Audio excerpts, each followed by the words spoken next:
গ্রামের শেষ প্রান্তে একটা পুরনো অশ্বত্থ গাছের নিচে ছিল কালীপদ মাস্টারের পরিত্যক্ত ভাঙাচোরা বাড়ি।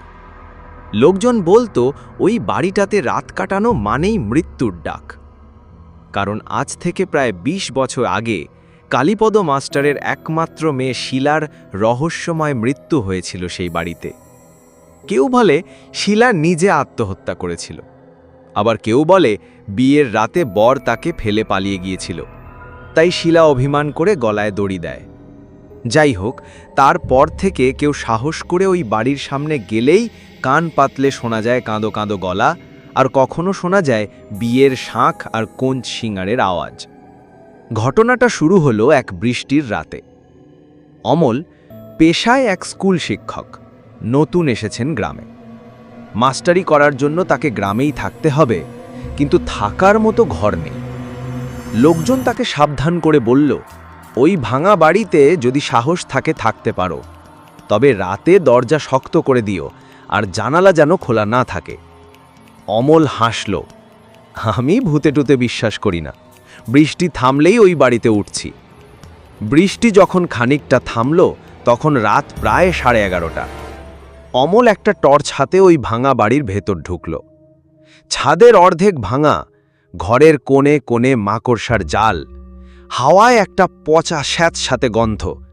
তবু অমল ক্লান্ত, তাই ব্যাগ নামিয়ে শুয়ে পড়ল। মধ্যরাতে হঠাৎ টুপ টুপ টুপ মনে হলো ছাদের ফাঁক দিয়ে বৃষ্টি পড়ছে, কিন্তু বাইরে তো বৃষ্টি নেই। টর্চ জ্বালিয়ে দেখে ওটা জল নয়, লালচে কিছু একটা। অমলের বুকের ভেতর কেমন হিম শীতল হয়ে গেল। সে উঠে দাঁড়িয়ে দরজার দিকে দৌড়াতে যাবে। ঠিক তখনই দরজার বাইরে থেকে একটা মেয়ের গলা ভেসে এলো, এত রাতে এখানে তুমি একা? অমল ঘুরে তাকালো। দরজার ফাঁক দিয়ে দেখা গেল একটা কোণের সাজে মেয়ে দাঁড়িয়ে আছে।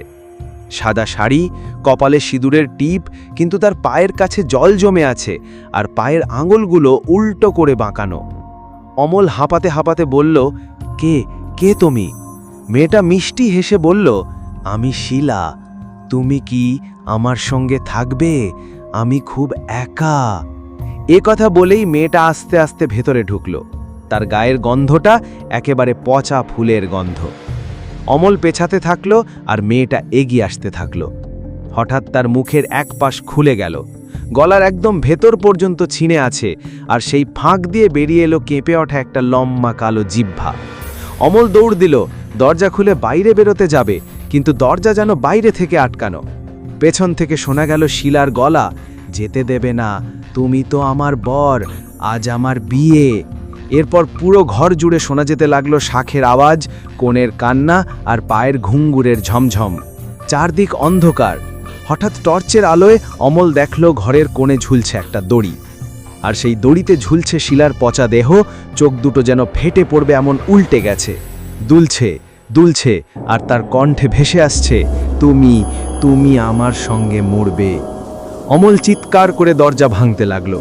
তারপর বাইরে গ্রামের লোকেরা শুধু শুনল এক ভয়ঙ্কর চিৎকার, আর পরদিন সকালে ভাঙা দরজার ওপাশে তারা পেল অমলের নিথর দেহ।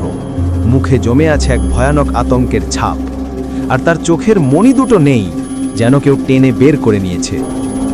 আজও গ্রামে রাতের দিকে যদি ওই বাড়ির পাশ দিয়ে যাও, কানের কাছে শোনা যাবে, আজ আমার বিয়ে। তারপর হাওয়ার সঙ্গে ভেসে আসবে শাঁখের আওয়াজ আর এক অদ্ভুত কাঁদো কাঁদো গলা। লোকজন তাই বলে, শিলার বাড়ি একবার যেই ঢোকে সে আর জীবিত ফেরে না। আপনি যদি এরকম আরও শিহরিত করা গল্প শুনতে চান, চ্যানেলটা সাবস্ক্রাইব করুন আর কমেন্টে লিখুন, আমি পরের গল্পের জন্য প্রস্তুত।